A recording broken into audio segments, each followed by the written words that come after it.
देख रहे हैं सिटी इंडिया न्यूज चैनल हक की आवाज। पैराडाइज फंक्शन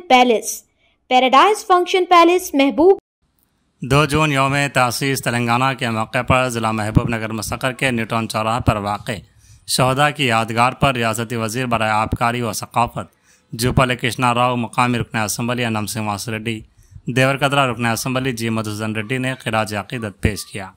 बाद अज़ां रियासती वज़ीर जूपल्ली कृष्णा राव ने मीडिया से बात करते हुए कहा कि तेलंगाना यौम तासीस की मुनासिबत से शहदा की क़ुरबानियों को याद करते हुए उनकी यादगारी पर ख़िराज अक़ीदत पेश किया गया। रियासती वज़ीर ने कहा कि शहदा की क़ुरबानियों के नतीजे में हासिल तेलंगाना रियासत में शहदा की जो उमंगें थीं उनमें कुछ मुकम्मल हुई तो कुछ नामुकम्मल हैं। सोनिया गांधी ने शहदा की क़ुरबानियों और तेलंगाना अवाम के जज्बात की कदर करते हुए तेलंगाना की तश्कील की। उन्होंने कहा कि रियासती हुकूमत शहदा के उमंगों के मुताबिक ख़ास तौर पर समाज से बिछड़े तबक़े को सबके बराबर सियासी और समाजी फ़ायदा पहुँचाने के लिए काम कर रही है।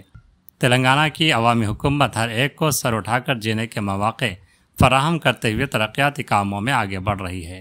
इस मौके पर ज़िला कलेक्टर विजेंद्र बोई, ज़िला SP डी जानकी IPS, मोड़ा chairman Lakshman Yadav, district library chairman Mallu Narasimha Reddy, market committee chairman Bekkari Anita Madhusudan Reddy, ज़िला ओलंपिक एसोसिएशन के सदर MP वेंकटेश, साबिक़ सदर नशीन बल्दिया Anand Goud, TPCC general secretary Vinod Kumar, DCC general secretary Siraj Qadri, CJ Benhur के अलावा दीगर मौजूद थे।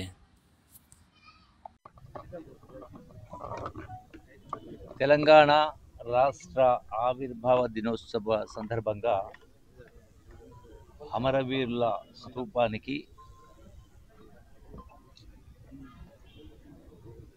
నివాళులర్పించే కార్యక్రమం చేస్తూ ఇందులో పాల్గొంటున్నటువంటి గౌరవ శాసనసభ్యులు ఎన్ఎం శ్రీనివాసరెడ్డి గారు, అట్లాగే గౌరవ శాసనసభ్యులు మధుసూదన్ రెడ్డి గారు, ఇతర ప్రజాప్రతినిధులకు, ఉద్యమకారులందరికీ, మీడియా మిత్రులందరికీ ఉదయపూర్వక నమస్కారం. అమరవీరుల పుణ్యమా అని చెప్పని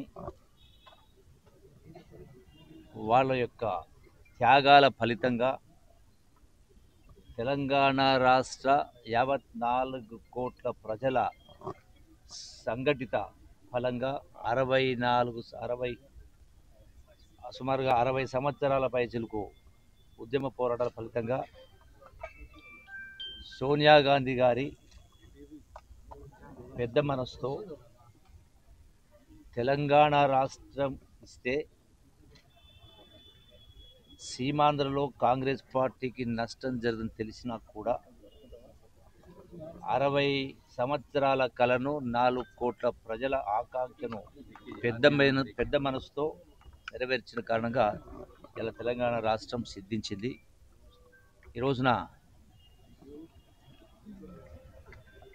అమరవీరుల ఆకాంక్షలు, ఆశయాలు నెరవేరినవి చాలా, కొన్ని నెరవేర్చాల్సినవి చాలా ఉన్నాయి. కాబట్టి ఈనాటి కాంగ్రెస్ ప్రభుత్వం ఆ అమరవీరుల ఆశయాలకు, ఆకాంక్షలకు అనుగుణంగా ఎన్నో అభివృద్ధి సంక్షేమ కార్యక్రమాలు జరుగుతూ ఉన్నాయి.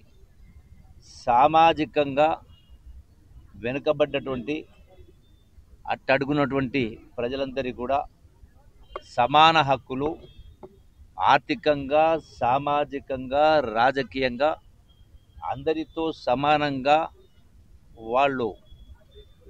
వాళ్ళ జీవితాల్లో వృద్ధి చెందాలని అందరూ కూడా గర్వంగా తల ఎత్తుకొని బ్రతికే విధంగా రాష్ట్రంలో ఉన్నటువంటి పేరుకుపోయినటువంటి సమస్యలు పరిష్కరిస్తూ పారదర్శకంగా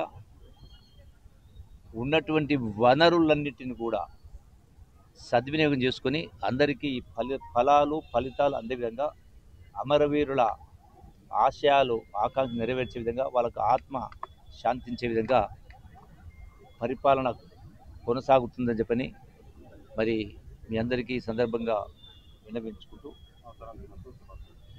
స్వాతంత్ర తెలంగాణ ఆవిర్భావ దినోత్సవ శుభాకాంక్షలు తెలియజేస్తా ఉన్నాను.